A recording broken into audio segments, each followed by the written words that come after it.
Plum pudding model of the atom എന്നുവെച്ചാൽ എന്താണ്? ആറ്റത്തിൻ്റെ plum pudding മാതൃക. J.J. Thomson proposed his plum pudding model when the presence of negative particles were identified in atoms. ആറ്റത്തിൻ്റെ negative ചാർജുള്ള കണങ്ങളുടെ സാന്നിധ്യം ബോധ്യപ്പെട്ടപ്പോൾ J.J. Thomson plum pudding മാതൃക അവതരിപ്പിച്ചു. According to this model, negatively charged electrons are embedded in a positively charged sphere. എന്താണ്? ഇതനുസരിച്ച് positive ചാർജുള്ള ഒരു ഗോളത്തിൽ നെഗറ്റീവ് ചാർജുള്ള ഇലക്ട്രോണുകൾ വിന്യസിച്ചിരുന്നു. The total number of positive charges and negative charges in the sphere will be equal. ഗോളത്തിൻ്റെ ആകെ positive ചാർജുകളുടെയും negative ചാർജുകളുടെയും എണ്ണം തുല്യമായിരിക്കും.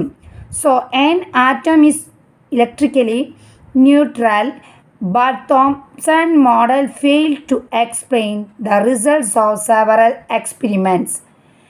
അതിനാൽ ആറ്റം വൈദ്യുതപരമായി നിർവീര്യമാണ്. എന്നാൽ പല പരീക്ഷണങ്ങൾക്കും വിശദീകരണം നൽകാൻ തോംസന് സാധിച്ചില്ല. Hence this model was rejected. അതിനാൽ ഈ മാതൃക പിന്തള്ളപ്പെട്ടു. എന്തായാലും ഇത് പറഞ്ഞിരിക്കുന്നത് J.J. തോംസൺ എന്ന ശാസ്ത്രജ്ഞൻ പ്ലം പുഡിംഗ് മാതൃക അവതരിപ്പിച്ചു. ഇതിലെന്തുണ്ട്? പോസിറ്റീവ് ചാർജുള്ള ഒരു ഗോളത്തിൽ നെഗറ്റീവ് ചാർജും വിന്യസിച്ചിട്ടുണ്ടായിരുന്നു. ഗോളത്തിലെ പോസിറ്റീവ് ചാർജിൻ്റെയും നെഗറ്റീവ് ചാർജിൻ്റെയും എണ്ണം തുല്യമായിരിക്കും. ഇതിലെ ആറ്റം വൈദ്യുതപരമായി ഇല്ല, അതാണ് പറഞ്ഞത്, നിർവീര്യമാണ്, ഇല്ലാണ്ടാവുകയാണ് ഉണ്ടായത്. ഇതൊക്കെ വിശദീകരിക്കാനായിട്ട് ആർക്ക് പറ്റിയില്ല? തോംസന് സാധിച്ചില്ല. അതിനാൽ ഈ മാതൃക പിന്തള്ളപ്പെടുകയാണ് ഉണ്ടായത്. Rutherford gold foil experiment. റൂദർഫോർഡിൻ്റെ ഫോയിൽ പരീക്ഷണമാണ് ഗോൾഡ് ഫോയിൽ പരീക്ഷണം. In 1911, under the leadership of Ernest Rutherford, Hans Geiger and Ernest Marsden conducted experiments by bombarding alpha rays on a very thin gold foil. 1911 Ernest Rutherford എന്ന ശാസ്ത്രജ്ഞൻ്റെ നേതൃത്വത്തിൽ Hans Geiger, Ernest Marsden എന്നിവർ വളരെ നേർത്ത സ്വർണ്ണത്തകിടിൽ alpha കിരണങ്ങൾ പതിപ്പിച്ച് പരീക്ഷണങ്ങൾ നടത്തി. These experiments help in bringing more clarity about the structure of atom. ഈ പരീക്ഷണങ്ങൾ ആറ്റത്തിൻ്റെ ഘടനയെക്കുറിച്ച് കൂടുതൽ മനസ്സിലാക്കാനായിട്ട് സാധിച്ചു. Rutherford bombarded a very thin gold foil with the alpha rays which originated from radioactive substances and tried to find out the deflections that occurred in their path. റേഡിയോ ആക്റ്റീവതയിലുള്ള പദാർത്ഥങ്ങളിൽ നിന്ന് പുറത്തു വരുന്ന പോസിറ്റീവ് ചാർജുള്ള ആൽഫ കണങ്ങളെ ഒരു നേർത്ത സ്വർണ്ണത്തകിടിൽ കൂടി കടത്തിവിട്ട് അവയുടെ പാതയിലുണ്ടാകുന്ന വ്യതിയാനങ്ങൾ കണ്ടെത്താൻ റുദർഫോർഡ് ശ്രമിച്ചു. The alpha particles which passed through the gold foil were made to strike on the photographic film arranged around it. സ്വർണ്ണത്തകിടിൽ നിന്ന് പുറത്തു വരുന്ന ആൽഫ കണങ്ങൾ വൃത്താകൃതിയിൽ ക്രമീകരിച്ച ഒരു ഫോട്ടോഗ്രാഫിക്ക് ഫിലിമിൽ പതിപ്പിച്ചു. He made the following observations. പരീക്ഷണത്തിൽ അദ്ദേഹം താഴെ പറയുന്ന നിരീക്ഷണങ്ങൾ നടത്തി. Most of the alpha particles pass through the gold foil undeflected. ഭൂരിഭാഗം ആൽഫ കണങ്ങളും സ്വർണ്ണത്തകിടിലൂടെ യാതൊരു വ്യതിയാനവും ഇല്ലാതെ കടന്നുപോയി.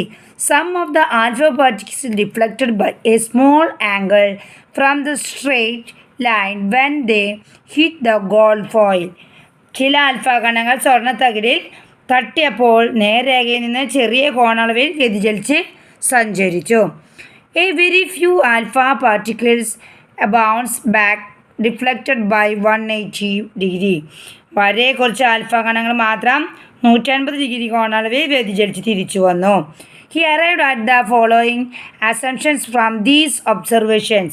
ഈ നിരീക്ഷണങ്ങളിൽ നിന്ന് അദ്ദേഹം ചില അനുമാനങ്ങളിൽ എത്തിച്ചേർന്നു. എന്താ പറഞ്ഞിട്ടുള്ളത്? ആൽഫ കണങ്ങൾ സ്വർണ്ണത്തകിടിലൂടെ ഒരു മാറ്റമില്ലാണ്ട് കടന്നു പോയി എന്നാണ് പറയുന്നത്. ആദ്യത്തെ പോയിന്റ് പറയുന്നത്.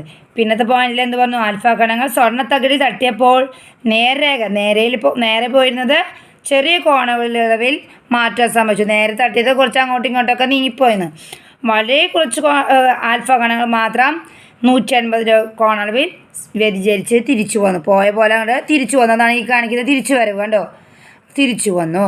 Majority of the alpha particles passed through the foil undeflected since most part of the atom was empty. ആറ്റത്തിൻ്റെ ഭൂരിഭാഗവും ശൂന്യമായതിനാലാണ് ഭൂരിപക്ഷം ആൽഫ കണങ്ങളും വ്യതിയാനം കൂടാതെ കടന്നുപോയത്. Some of the alpha particles got deflected by a small angles due to the repulsion caused when they passed by the positively charged region inside the atom.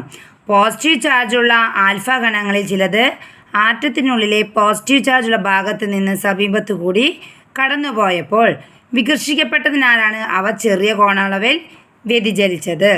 The entire positive charge of an atom is concentrated in a very small volume at the centre of the atom. This centre is extremely small when compared to the size of the atom. The alpha particles which bounced back were those that were directed to the center. He called this center nucleus. ആറ്റത്തിലെ മുഴുവൻ positive ചാർജും കേന്ദ്രീകരിക്കുന്നത് ആറ്റത്തിൻ്റെ മധ്യഭാഗത്തുള്ളൊരു ചെറിയ വ്യാപ്തത്തിലാണ്.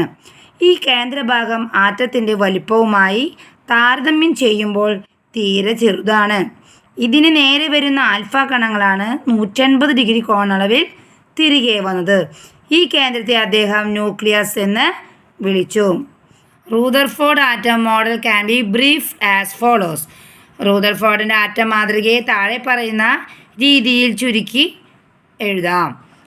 Atom has a centre call nucleus. ആറ്റത്തിൻ്റെ nucleus എന്നൊരു ഭാഗമുണ്ട്, കേന്ദ്ര ഭാഗമുണ്ട്. The size of the nucleus is extremely small when compared to the size of the atom. ആറ്റത്തിൻ്റെ വലിപ്പവുമായി താരതമ്യം ചെയ്യുമ്പോൾ ന്യൂക്ലിയസിന് വലിപ്പം വളരെ കുറവാണ്. The entire positive charge and most of the mass of the atom are concentrated in the nucleus. ആറ്റത്തിൻ്റെ മുഴുവൻ positive ചാർജും mass ഏകദേശം പൂർണ്ണമായും ന്യൂക്ലിയസിൽ കേന്ദ്രീകരിച്ചിരിക്കുന്നു. Electrons revolve very fast around the nucleus in circular path or orbits. ഇലക്ട്രോണുകൾ ന്യൂക്ലിയസിന് ചുറ്റും വൃത്താകൃതിയിലുള്ള ഓർബിറ്റിൽ വളരെ വേഗത്തിൽ പ്രദക്ഷിണം ചെയ്യുന്നു. This model is known as the planetary model of an atom. ഈ മാതൃക സൗരയൂഥ മാതൃക എന്ന പേരിൽ അറിയപ്പെടുന്നു. അപ്പം നമുക്കിത് മൊത്തം പഠിക്കണം അല്ലേ, വളരെ ഇമ്പോർട്ടൻ്റ് ഉള്ള ഭാഗമാണ് ഈ ഭാഗം. അപ്പോൾ അങ്ങനെ ഇനി next limitations of Rutherford's atom model. റൂദർഫോർഡിൻ്റെ ആറ്റം മാതൃകയിലുള്ള പരിമിതികളാണ് നമ്മൾ ഈ പഠിക്കുന്നത് കേട്ടോ. According to the electromagnetic theory, a charge body in motion should continuously emit energy. വൈദ്യുത കാന്തിക സിദ്ധാന്ത പ്രകാരം ചലിക്കുന്ന ചാർജുള്ള കണങ്ങൾ തുടർച്ചയായി ഊർജം പുറത്തുവിടേണ്ടതാണ്. Hence negativity charged electrons revolving around the nucleus should continuously lose energy and collapse into the nucleus. അതിനാൽ റൂദർഫോർഡ് മാതൃക അനുസരിച്ച് ന്യൂക്ലിയസിനെ ചുറ്റും വലം വയ്ക്കുന്ന നെഗറ്റീവ് ചാർജിലുള്ള ഇലക്ട്രോണുകൾ തുടർച്ചയായി ഊർജം നഷ്ടപ്പെടുത്തി ന്യൂക്ലിയസിൽ പതിക്കേണ്ടതുണ്ട്. But this does not happen. Therefore, Rutherford atom model failed to explain the stability of an atom. എന്നാൽ ഇപ്രകാരം സംഭവിക്കണില്ല. അതുകൊണ്ട് ആറ്റത്തിൻ്റെ സ്ഥിരത വിശദീകരിക്കാൻ റൂദർഫോർഡിൻ്റെ മാതൃകയ്ക്ക് സാധിച്ചില്ല. ഇനി നമുക്ക് ന്യൂട്രോൺ പഠിക്കാം. Neutron. The real mass of the nucleus was found to be very much greater than that calculated by Rutherford on the basis of the number of protons. ന്യൂക്ലിയസിൻ്റെ യഥാർത്ഥ മാസ് പ്രോട്ടോണുകളുടെ എണ്ണത്തിൻ്റെ അടിസ്ഥാനത്തിൽ റുദർഫോർഡ് കണക്ക് കൂട്ടിയതിനേക്കാൾ വളരെ കൂടുതലാണ്. But he failed to prove this discrepancy through experiments. എന്നാൽ ഈ വൈരുദ്ധ്യം പരീക്ഷണങ്ങളെ തെളിയിക്കാനായിട്ട് അദ്ദേഹത്തിന് കഴിഞ്ഞില്ല. Later in 1932, James Chadwick found out that there are some neutral particles in the nucleus and that they have mass approximately equal to that of a hydrogen atom. പിന്നീട് 1932 James Chadwick ചില നിർവീര്യ കണങ്ങൾ കൂടി ന്യൂക്ലിയസിനകത്ത് ഉണ്ടെന്നും അവയ്ക്ക് ഏകദേശം ഹൈഡ്രജൻ ആറ്റത്തിൻ്റെ മാസമാണെന്നും കണ്ടെത്തി. He named them neutrons since they were chargeless. Charge ഇല്ലാത്തതിനാൽ ഈ കണത്തിന് ന്യൂട്രോൺ എന്ന പേരും അദ്ദേഹം നൽകി.